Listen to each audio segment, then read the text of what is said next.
আমার এই নদী ভাঙ্গা এলাকার মানুষগুলো আপনার সাথে এক মিনিট কথা বলতে চায়। তো ওনার পূর্বে আরেকটা নির্ধারিত প্রোগ্রাম থাকার কারণে, জরুরি প্রোগ্রাম থাকার কারণে উনি শুধু নৌকা দিয়ে দেখে গিয়েছেন। যাওয়ার মুহূর্তে উনি আমাকে বলেছেন হবে সেটা আমরা প্রত্যাশা রাখি, কিন্তু উনি পরবর্তীতে আর আমাকে সহযোগিতার হাত বাড়িয়ে দেন নাই। যার কারণে আজকে মানববন্ধন কর্মসূচি আমরা শুধু জানিয়ে দিতে চাই এই রতনপুর এলাকার মানুষকে জাতিত অবস্থায় কিভাবে কাজ করতেছে বলবে।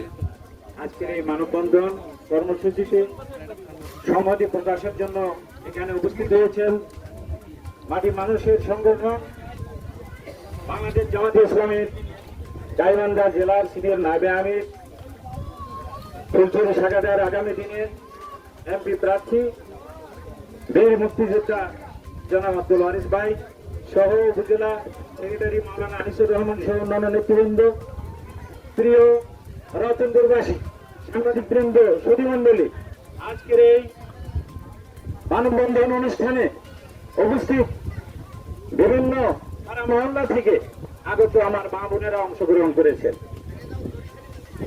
ভাইয়েরা, আমিও কিন্তু এই নদী এলাকারই মানুষ। এই সামনে গজরিয়া ইউনিয়নের বর্ণাচলে আমার বাড়ি। এখান থেকে আমি মানুষ হয়েছি, লেখাপড়া করেছি, কর্মস্থল ছিল। এরপরে আমি ফুলছড়িতে বসবাস করি বর্তমানে। সংগ্রামী ভাইরা, এই নদীর গোড়ার গ্রাস থেকে মুক্তির জন্য অনেক আন্দোলন হয়েছে ফুলছড়িবাসী। আমরা আশা করব এই নদী ভাঙ্গন প্রাকৃতিক দুর্যোগ, কিছু আছে মানব সৃষ্ট আর কিছু আছে আল্লাহ তাআলার পক্ষ থেকে পরীক্ষা। এখন সরকারি ভাবে যেটা বরাদ্দ আছে জানা গেছে 240 কোটি টাকা। আমরা চাই দ্রুত এই মানববন্ধনের মাধ্যমে এই প্রেসার আমরা দেব বিভাগকে। যেদিন মাওলানা আবুল খায়ের ইউনূস সাহেবের কাছে এই তথ্যটি পেশ করেন আমি উপস্থিত ছিলাম, এবং দ্রুত এই আবেদনের প্রেক্ষিতে ইউনূস মহোদয় এটা ফরওয়ার্ড করে দিচ্ছেন। তবে সরকারি কিছু কাজ প্রকল্প এগুলো প্রসেস হতে একটু সময় করবো। আল্লাহ তাআলা আমাদেরকে ধৈর্য ধারণের, সকলকে ধৈর্য ধারণের তৌফিক দান আছেন। প্রয়োজনে আমরা এই বিষয়ে আবারও উন্নয়ন বোর্ডের আর তাদের কর্মকর্তাদের কাছে আমরা এটা পেশ করবো, তাদের দ্রুত এই কাজ বাস্তবায়ন হয়। বাকি দুর্নীতি রোধ হলে এই 240 কোটি না 500 কোটি টাকা বরাদ্দ আনাও কোনো অসম্ভব কিছু না। এদেশ থেকে লক্ষ লক্ষ কোটি টাকা পাচার হয়েছে। এই পাচার রোধ, দুর্নীতি রোধ হলে ইনশাআল্লাহ এটা সম্ভব।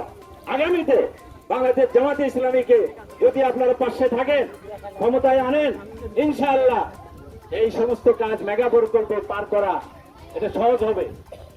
এই আশা আজকের এই রতনপুর বুড়িয়াবাসী এই তথ্যগুলো মিডিয়াতে যায়, সরকারের ঊর্ধ্বতন কর্মকর্তাদের নলেজে যায়।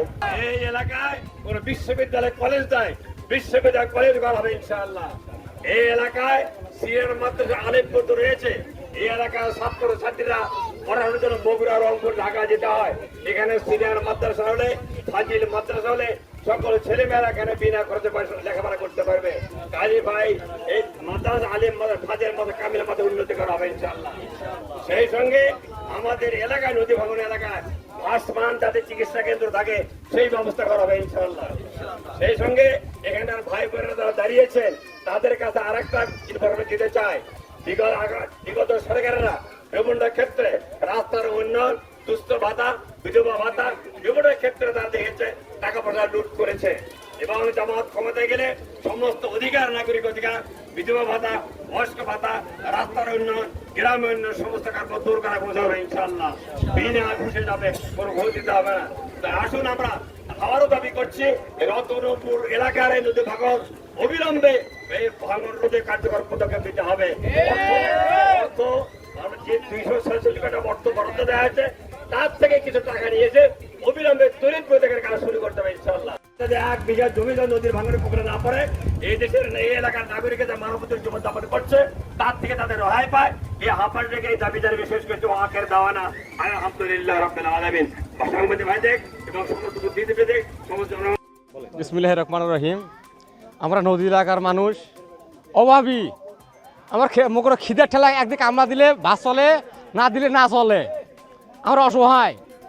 নদী ভাঙে 4 ভাঙা দিয়েছি, এখন এক কাছারের উপরে আছে। আমরা এই নদী ভাঙন যদি রক্ষে না হয় আমরা নিরীহ মানুষ মারা যাবো। আমরা সমাধান চাই যাতে দ্রুত যেন কাজটা আমাদের হয়। এক্সিডেন্ট আসছিল, মগজ কাজ হয় নাই, আবার ফেরত গেছে। আমরা যেভাবে কাজটা সমাধানের মধ্যে আসে আমরা দ্রুত কাজটা বানাচ্ছি। বাবা, আমাদের এই জায়গাটা খুব দামি জায়গা ছিল। আমরা এই এত আবাদ শুরু করে খাইলাম, ধান চাউল, এখানে যেভাবে ধানের আবাদ হইতো, ভুট্টার আবাদ, গমের আবাদ, আজকে সেই জায়গাগুলো আমাদের বিলীন হয়ে গেল। এই বছরে আমি যেখানে দাঁড়িয়ে আছি এর পেছনে এখানে নাহলে 2000 মন ধানের আবাদ হয়েছে। এই জায়গাটা সব বন্ধ এই বিলীন হয়ে যায়।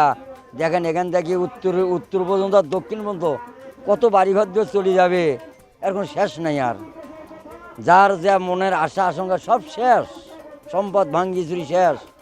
তো এখন আমরা মহাদয়ের কাছে খুব অনুরোধ করতেছি, সবার কাছে অনুরোধ করতেছি যে আমাদের এই জায়গাটা কিছু না, যদি বস্তা মস্তা ফেলে দিয়ে খালি নদীটাকে মানে একটু আটকে দেয়, তারপরে কাজ কোনদিন হয় হোক, আমরা এতে খুব খুশি হতাম।